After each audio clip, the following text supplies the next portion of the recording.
Have you ever watched a little one fidget in discomfort, holding their tummy, clearly feeling off, and thought, "Poor thing, I wish I could take that pain away"? Maybe it was your grandchild, or maybe you were just babysitting for the day, but seeing a child struggle with constipation is one of those things that tugs at your heart. They don't always know how to explain what's wrong. All you see is the crankiness, the loss of appetite, maybe even a few tears during diaper changes or toilet time, and it can leave you feeling helpless.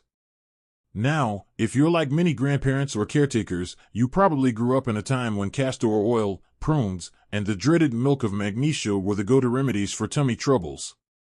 And while some of those old tricks still have a place, we've learned a lot more in recent years about how to help kids stay regular, and, better yet, how to prevent constipation in the first place by choosing the right foods. That's exactly what we're going to talk about today.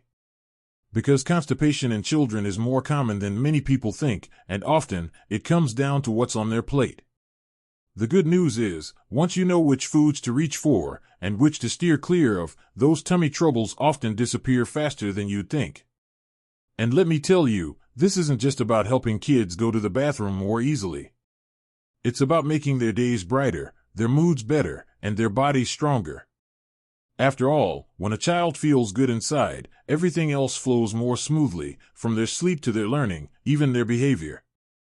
So, let's start with one of the simplest, most effective foods you can offer, pears. Now, pears might seem like just another fruit, but they're actually a powerhouse when it comes to keeping things moving. Unlike apples, which can sometimes be constipating if the skin is removed, pears are naturally high in both fiber and a special sugar alcohol called sorbitol. That's what gives them their slightly cooling, juicy sweetness, and it's also what helps soften stools and make them easier to pass.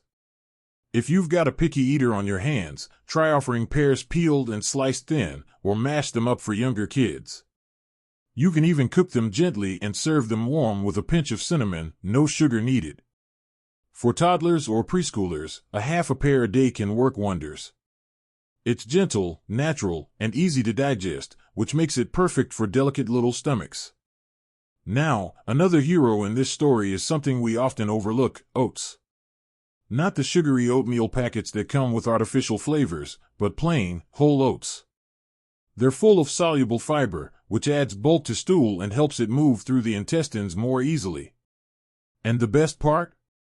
You can dress oats up any way you like. Add a few mashed berries, a swirl of nut butter if there are no allergies, or even a bit of plain yogurt on top. The trick is to skip the instant stuff and stick with old-fashioned oats or steel-cut oats, which have more fiber and less sugar. A warm bowl in the morning not only fills them up but helps get things moving naturally. No need for a laxative when you've got nature doing the work for you. Of course, it's not just about what kids do eat. Sometimes it's also about what they don't. Many kids today grow up on diets packed with processed snacks, white bread, and cheese, and while these foods might be convenient, they can really slow things down in the digestive department. Constipation isn't just uncomfortable, it can lead to longer-term issues if it becomes chronic. That's why knowing which foods can gently correct things is so valuable. One food that's been used for generations, and is still one of the best natural fixes, is prunes. Now, I know what you might be thinking: prunes? Really? Aren't those for us older folks? But prunes, or dried plums, are actually perfect for children too, in small amounts. They contain both fiber and sorbitol, just like pears, and they work incredibly well to get a child's digestion back on track. For little ones, you can soak prunes in warm water to soften them and then mash or puree them into a paste. Mix a bit into applesauce or oatmeal, or spread a thin layer on whole grain toast. Just be mindful of portion sizes, a little goes a long way. Even a few spoonfuls a day can help a constipated child find relief within a day or two. And if you're thinking, "I don't want to turn food into medicine," that's the beauty of this approach: you don't have to. These are regular, wholesome foods you can enjoy together. A cozy breakfast, a shared snack, a few slices of pear cut with love, it all becomes part of your bond with the child. You're not just solving a problem, you're building trust, warmth, and comfort through food. Now that we've talked about pears, oats, and prunes, three foods that work quietly but powerfully to relieve constipation in kids, let's move on to another one that might surprise you. Because sometimes the best remedies are the ones hiding in plain sight, and kiwi is a perfect example of that. Yes, that fuzzy little green fruit you might slice up for yourself now and then is actually one of the most powerful natural helpers when it comes to getting things moving in a child's digestive system. What makes kiwi so special is that it's not just high in fiber, but also contains an enzyme called actinidin that helps the body digest proteins and improve overall gut function. And here's something neat: unlike some fruits that can be too acidic for little ones, kiwi tends to be gentle on the tummy. Just scoop it out with a spoon, or cut it into small pieces for older kids. Even half a kiwi a day can make a noticeable difference, especially when paired with plenty of water and a generally healthy diet. I know it might not be the first fruit that comes to mind for children, but it's worth trying. Some kids love the bright green color and sweet tart taste. And if they're not sure at first, you can always blend it into a smoothie with banana or yogurt. They'll never know it's helping them stay regular while they're sipping something delicious. Now, while we're on the topic of gut health, we can't leave out one more very important group: foods rich in probiotics. You've probably heard a lot about probiotics over the past few years. They're the good bacteria that live in our intestines and help everything run smoothly. And when it comes to children who deal with constipation, sometimes it's not just a lack of fiber, but an imbalance in gut bacteria that's part of the problem. That's where yogurt comes in, but not just any yogurt. Look for plain, unsweetened varieties with live and active cultures listed on the label. The simpler, the better. Sweeten it naturally with mashed fruit, a drizzle of honey if the child is over 1 year old, or even a pinch of cinnamon. The key is to avoid the versions that are loaded with sugar and artificial flavors, which can do more harm than good. If the child is dairy sensitive, there are now plant-based yogurts made with almond, coconut, or oat milk that also have live cultures. The main goal is to feed the gut the right kind of bacteria to help balance digestion. Over time, adding just a few spoonfuls of probiotic-rich yogurt daily can make a big difference. And don't forget, consistency matters more than perfection. It's not about a magic food that fixes everything in one day. It's about creating simple habits, little by little. 1 spoonful of oats in the morning, some fruit during the day, a bit of yogurt after lunch. You're building a pattern of eating that supports regularity, comfort, and calm. And I'll tell you this: children notice when they feel better. They might not always say it, but you'll see it in their energy, their mood, even the way they sleep. Fewer tummy aches. Fewer tears on the potty. Less frustration for the whole family. You're giving them the gift of comfort, and that's something they carry with them, even if they can't put it into words. Now, here's another thing people don't always talk about: hydration. It's easy to focus only on food, but without enough water, even the best diet can fall short when it comes to easing constipation. Especially if a child is eating more fiber, their body needs extra water to help move it along. Otherwise, all that fiber just sits there and creates more discomfort. So one of the best things you can do, whether you're preparing meals or just spending time with the child, is to encourage sips of water throughout the day. You can even make it fun. Let them pick a special cup, or add a slice of fruit to their water to give it a hint of flavor. You don't need to push large amounts, just gentle reminders and a positive attitude around it. It's amazing how far that can go. And here's something else I've learned over the years: kids pick up on our feelings. If we're worried or tense about them not going to the bathroom, they feel that too. But when we bring a calm, easygoing attitude, "Let's have some fruit with breakfast today," or "Want to help me make a smoothie?" it becomes a fun part of the day instead of a stressful one. You're not just fixing a problem, you're creating moments of connection. That's the beauty of using food to support children's health. It's not invasive, it's not harsh, and it doesn't require anything fancy. It just takes a little thought, a little time, and a lot of love. And isn't that what we all want to give, especially as grandparents or caretakers? A way to comfort and support, gently and naturally, just like we were taught by the ones who raised us.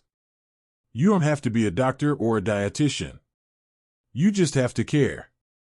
Maybe you're the one packing lunches for your grandchild a couple of days a week, or maybe you're offering snacks when they come visit.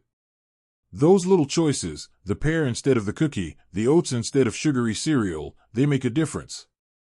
You may not always see it right away, but their bodies feel it.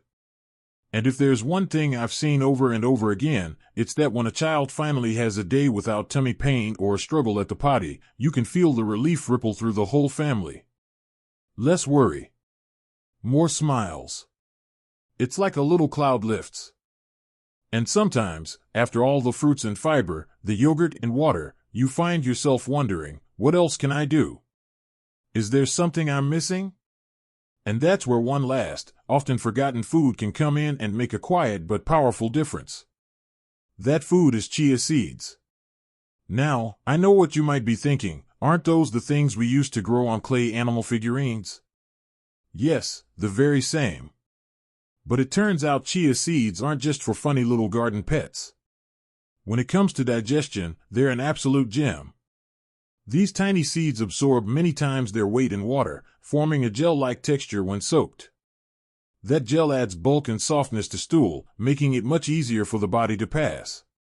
What's even better is that chia seeds are incredibly easy to use. You can stir them into yogurt, oatmeal, smoothies, or even mix them with a bit of milk or dairy-free alternative to make a simple chia pudding. For kids, it's like eating dessert, but it's helping their digestive system stay on track the whole time. Just make sure the seeds are fully soaked before serving them to young children, since dry seeds can be a choking risk or hard to digest. And as with anything, a little goes a long way. A teaspoon here, a tablespoon there, you don't need to overdo it. What matters most is consistency and care. You're gently supporting the body, giving it what it needs to do what it's designed to do. No quick fix powders or chalky supplements, just real food, chosen with love. When you bring all of these foods together, pears, oats, prunes, kiwi, yogurt, and chia seeds, you're not just feeding a child. You're building a foundation for long-term health and showing them that feeling good starts with what we put on our plates.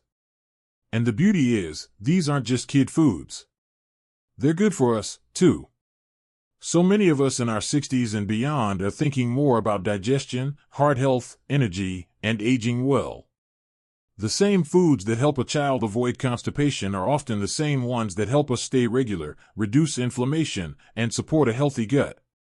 Maybe you make that oatmeal in the morning for your grandchild and have a bowl yourself, too. Maybe you peel a pear for a snack and realize, this is actually pretty good for me, too.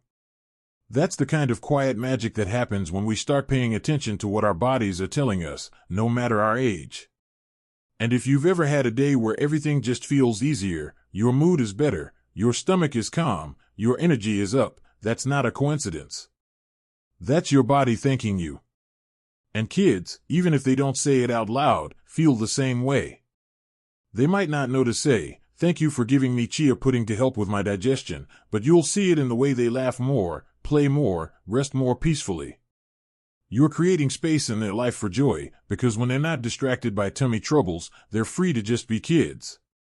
And if you've been there, cleaning up after another uncomfortable day, watching a little one squirm in frustration, you know how much that matters.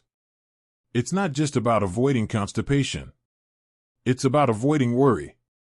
It's about making room for peace. So here's what I'd say to anyone watching this, especially if you're a grandparent or caregiver trying to make a difference. Trust that your small efforts matter. That pear you offered, that oatmeal you cooked, that little spoonful of yogurt you shared, it's not just a meal. It's love in action. It's comfort. It's care. And remember, change doesn't have to be dramatic. You don't need to overhaul anyone's diet overnight. Just begin with one thing. Maybe you try adding kiwi to the weekly grocery list. Maybe you swap sugary cereal for oats. Maybe you just make sure a bottle of water is within reach during the day. One step at a time, it adds up. If this video has helped you, I'd love to hear about it. Maybe you've had a trick that worked wonders with your grandchild or something your own parents used that's still effective today. Share it in the comments, because your wisdom could be exactly what another viewer needs to hear right now. And if you enjoyed this, don't forget to like the video and subscribe. We've got so many more helpful tips and heart-to-heart conversations coming your way, especially for folks who want to live, love, and care more intentionally as they grow older. At the end of the day, it's about more than just what kids eat. It's about how we show up for them, how we bring comfort, how we turn ordinary foods into extraordinary care. You have that power. And I hope this conversation reminded you just how much you matter, to your family, to your community, and to the children who look up to you. Here's to nourishing the next generation, and yourself, with love, laughter, and a whole lot of good food. Take care, and keep shining. You've got this.